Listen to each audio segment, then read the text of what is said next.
Okay, so Fred, do you want to talk about some of the things you've got here that you're, where Here? what you've got that you really love and where you get it? And I'll have to tell you, every one of these items was individually picked by Rita, who will go on camera. She goes around, and a lot of it's collected. We got amethyst from Brazil and from Paraguay. We've got points and crystals and orthoceras. And what else we got here? Agates. Yeah, these are neat. This is... Yeah, that's citrines. Citrine, yeah. Yeah. And she had different rock jewelry further around, all different kinds of rock jewelry, different gemstones and rings. So what's your favorite piece, Rita? You make this, right? No, I buy it in Valley, but my favorite piece is... That's your favorite one, eh? Yep. Very nice.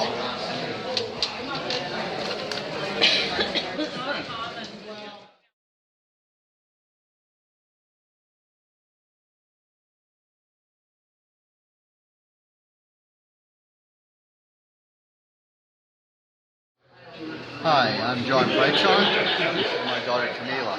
I'm a collector of crystals and minerals, mostly gem crystals and garnets, and even a field collector from many, many years. And I do the shows. I'm presently at the Surrey show, but I like to sell really, really nice crystal specimens, usually terminated, no damage, but from interesting locations too. There's pieces that I've had from Cuba. I just got one recently from Nicaragua. I have a good contact for emeralds in Colombia, and I just enjoy, have the passion to come out to the shows and display my wares, and hopefully people go home with a little treasure and take care of it. And my motto is that the label is just as important as your specimen, and also we always say, give them a good one. So, anytime you're at one of the shows, look up. You can use the BC Lapidary Society for that, and check what shows are coming, and hopefully we'll see you at one of these shows. Thank you. Part two of what I like to sell is gemstones, loose stones from my travels to Tucson or other places, and it's also part of the career I chose as a goldsmith to work with these beautiful stones, and also to offer to some friends and fellow hobbyists affordable stones. And these are pieces here that I had made, and I carry a little bit of estate jewelry, but all in all, it's kind of like part of my table at the shows that you'll find gemstones, which are cut, polished, and finished, to the natural, untouched material. Thank you. Good job.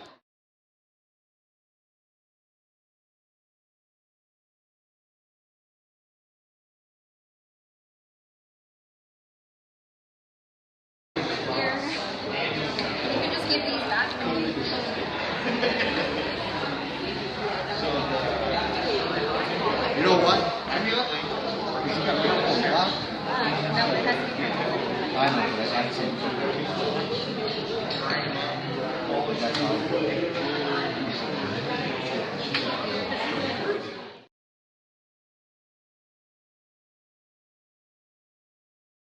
Hi.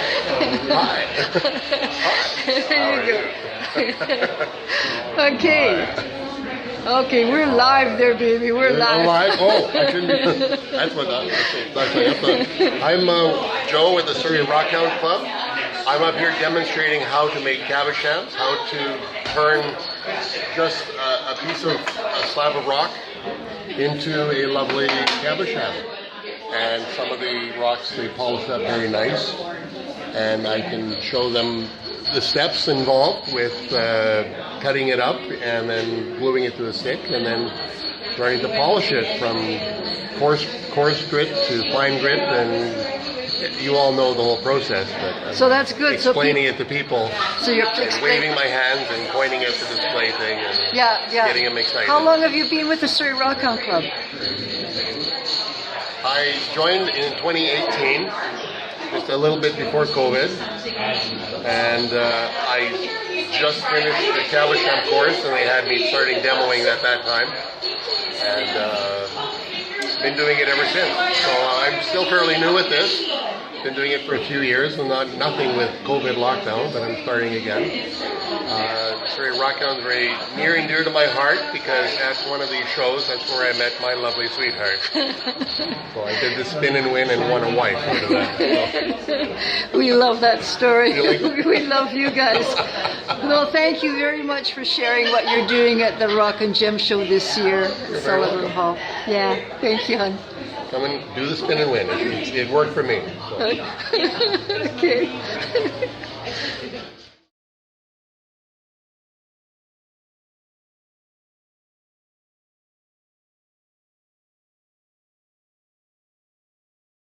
This is my latest creation. She's the Lady of Bright Metal that you can see in every room. Absolutely. M-E-T-T-L-E. Very good. So she's the goddess of tenacity, strength, and courage as well. And I'd like her to be a talisman for all women. And this is how I made her. She's forged in, she's put under pressure. Oh no. But I made the design in Illustrator and had the die made. And then I used a 30-ton hydraulic press to create the coins and make them into the medallions. And she's engraved in the back, Lady of Bright Metal. Thank you.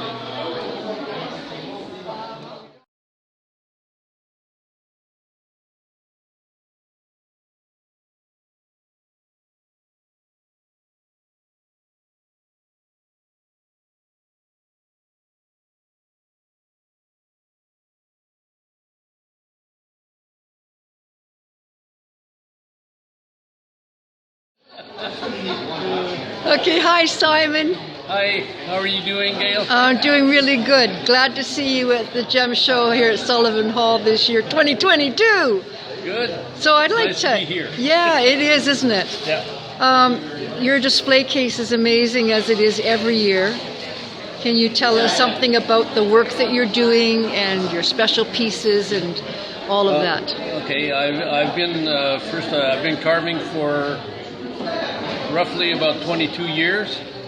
I've been a member of the Surrey Rockhound Club for 24 years, and I've had a license on the beach in White Rock for the last 18 years at carving there. So I just set up my table, carve away, and if I can sell, I sell a few items. Most of my carvings are done with marble, soapstone, alabaster, argillite, onyx, mostly with soft stone. All of my carvings are done completely 100% by hand. I don't use power tools. I use hand tools to make my carvings. What else do you want to know? Well, maybe let's take a look at the pieces in the case and just tell me what inspired you or challenges that you had or your feelings about them. Okay. Most of my carvings, I actually go with the flow of the rock, whatever the rock wants to give me. So unless it's a special request that somebody has. So most rocks have faults or cracks or whatever in them, and I try to clean up the faults and then follow whatever the design that the rocks wants me to do. Some of them are really beautiful whales jumping, or it could be a Sasquatch, or a seal, a bear, even a mermaid can come out. It's whatever the rock wants me to carve. And sometimes it gets to be weird sculptures. So whatever it is, I go with the flow. Most of the carvings that I carve are done with stone that I find. I go out in Boston Bar or Lillooet, find the stones and carve them. it's nice to be out in the field and just getting some of your own stones. So Yeah, exactly. yeah. Yeah. Thank you for sharing. Thank you. Yeah. Yeah. Have a great day. Have a great show. Thank you.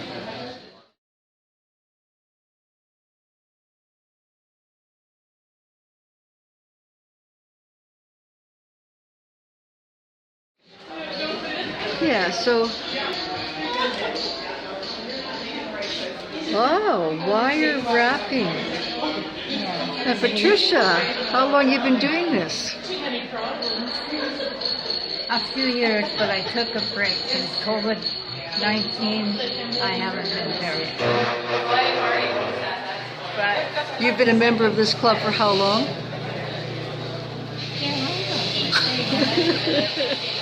A few years. yeah, Yes. I joined, and then I took a break, and then I came back, and then I stuck with it. Yes, you have stuck with it. You're famous. You're famous in our club because you teach us so many things. Don't you? You know that. Well, I haven't tried that, Yeah. and I've tried to change it, but right now I'm not so good at it. So that's braiding? Is that And braiding? I call it weaving.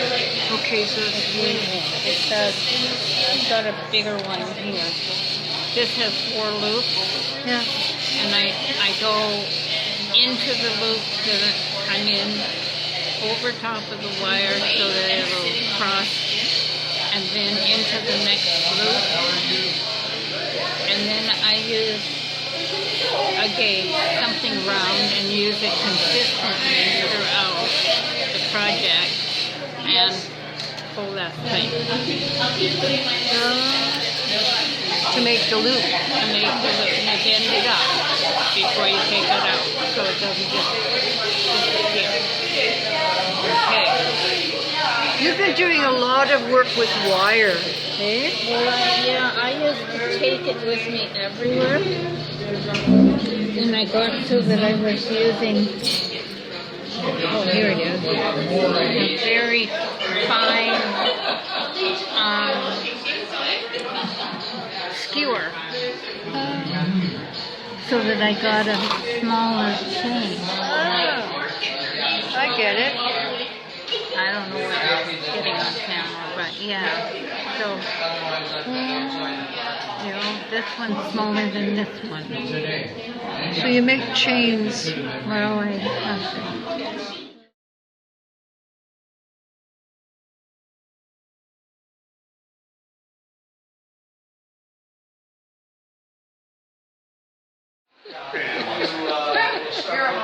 I came a little bit late.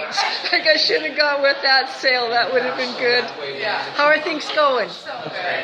That's good. We're loving it. We had a fun day yesterday. Yeah, right on. Right on. So, sole purpose, eh? So what is your favorite stone today? One of the ones that we have here. Yeah.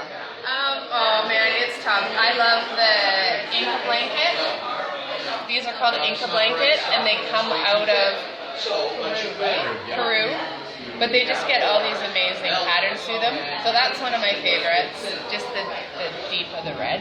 Yeah. So that's one of my favorites. Brand might be different. What are your favorites? I'm always going to go with the bumblebee. Brand loves Bumblebee Jasper. Bumblebee jasper. Out of Indonesia, out of a live volcanic area. Lovely, eh? Yeah. The color doesn't show up that good on the camera. That I was one's going to say this little guy. Okay, yeah. Yeah, it's true. Your favorite is always Bumblebee, isn't it? Only because it's toxic. Only because Don't lick That's the what they rocks. say. don't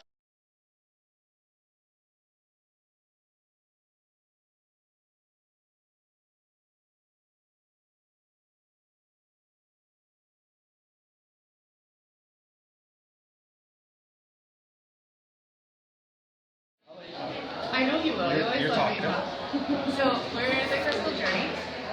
and we're located in North Vancouver, and we have a home-based showroom. And so Brant has put this entire collection together from all over the world.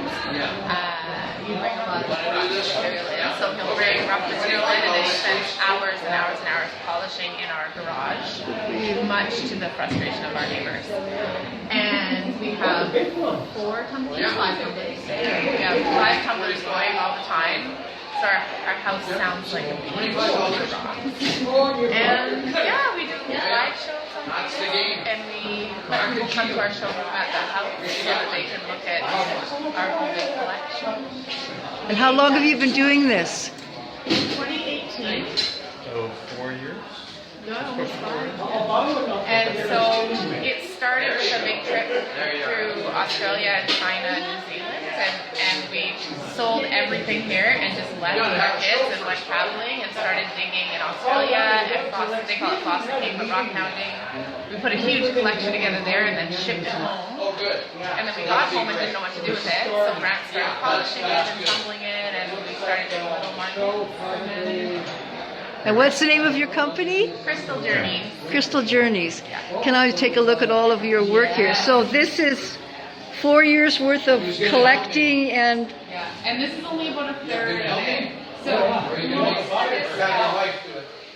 of the stuff now we have to bring the rough material in. We don't get to go and pick it up because we've been on lockdown for 2 years.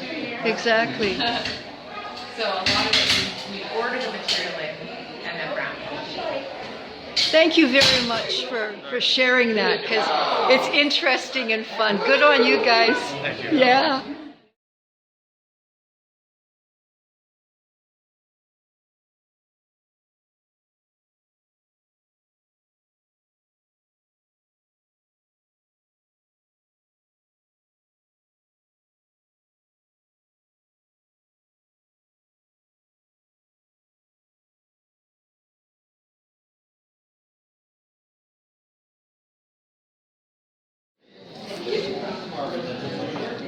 So was that soapstone you're working on? Yeah, soapstone.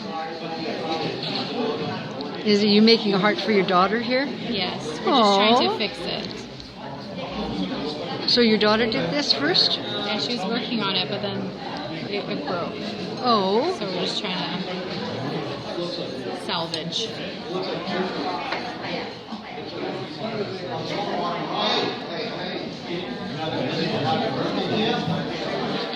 Yeah, isn't this a beautiful So I'm color? going to take a video footage of you working on that. Oh, okay. Well, I need to have my glasses, otherwise I'm going to make a hot mess.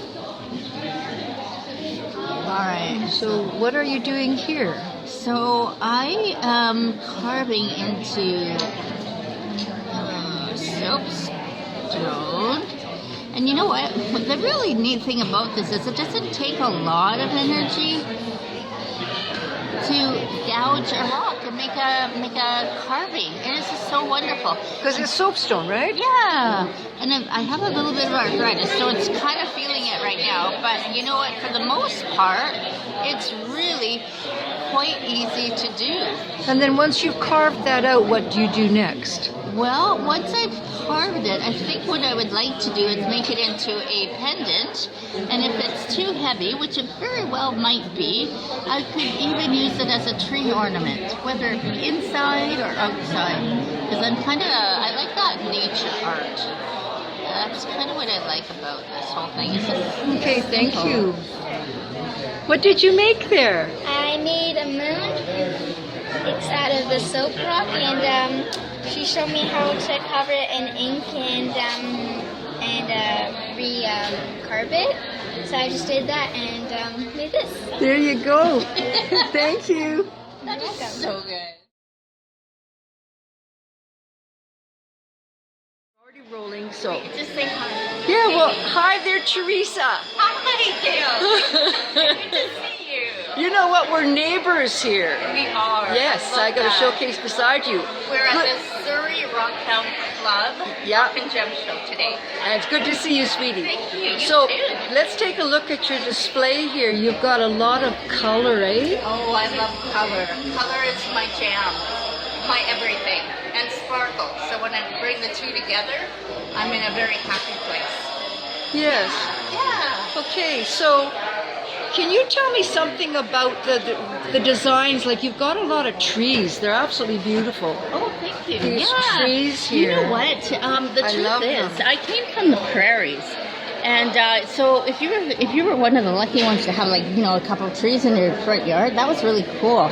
And then when I got married, we came out here to BC, and I nearly lost my mind with all the trees that were here. And I didn't realize I loved them as much as I do. So consequently, a lot of nature shows up in my artwork. And yeah, that's kind of how it worked out. I just love them. And this happens to be one of my smallest canvases that I work on. This is a glass stone, and it really is glass. A lot of people go, "Oh, is it resin?" after I say it's glass, and you can see that.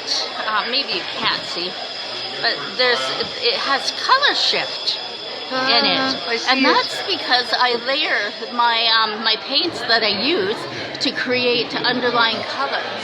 So it gives it a really cool effect. So what you're seeing here, sadly, you won't really be able to just eat up all that yumminess because it's a kind of a hands-on kind of artwork. It really does speak to people that way. Speaking of speaking, do you want to hear something really funny, Gail? Go ahead. This is so cool. I didn't know this about me. My Whispering Stones actually has a reason and a thing that happened. So, can you see that little sunshine stone way at the back there? That little one that looks like on the top shelf. Oh, that little guy. Yeah. So what happened was I wrote a story. That's the character of my story that I wrote. And I had a lot of problems with editors not liking the temper tantrum that my main character had. So it was this kind of a thing. So I decided to illustrate my book and do it myself. So I did. And so I started painting rocks because the thought was I'm going to do school presentations.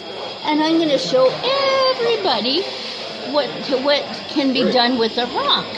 And then what happened was when I was detailing the rocks, these really cool messages would come up. And I'm like, holy smokes, that's really encouraging. So if you can see later on, you'll be able to see some of the messages that I heard the rocks speak to me. So all of these rocks that you see here all have messages written on the back. And they're all different and one of a kind. Where's that one? So, and then I was really quiet and I said, hey, what's happening here? Why am I getting all these messages? And so I sat very quietly and I heard the word Whispering Stones. And I'm like, yes! So that's where my name for my company came from. Whispering Stones, because I hear messages. And that really is the whole nugget of my artwork. It's artwork that speaks to you, but on your level, wherever you are. Thank you. And I love doing it. I love doing it. And I'm going to create much bigger things in the future. I do have large canvases. I cannot bring them here because they're not a rock. So I brought my rocks to the Rock and Gym show. But if you want to check out my artwork, please go to whisperingstones.ca because .ca, I'm Canadian, eh? Whispering Stones. Thanks, Gail, for your time. I have to run. Okay, so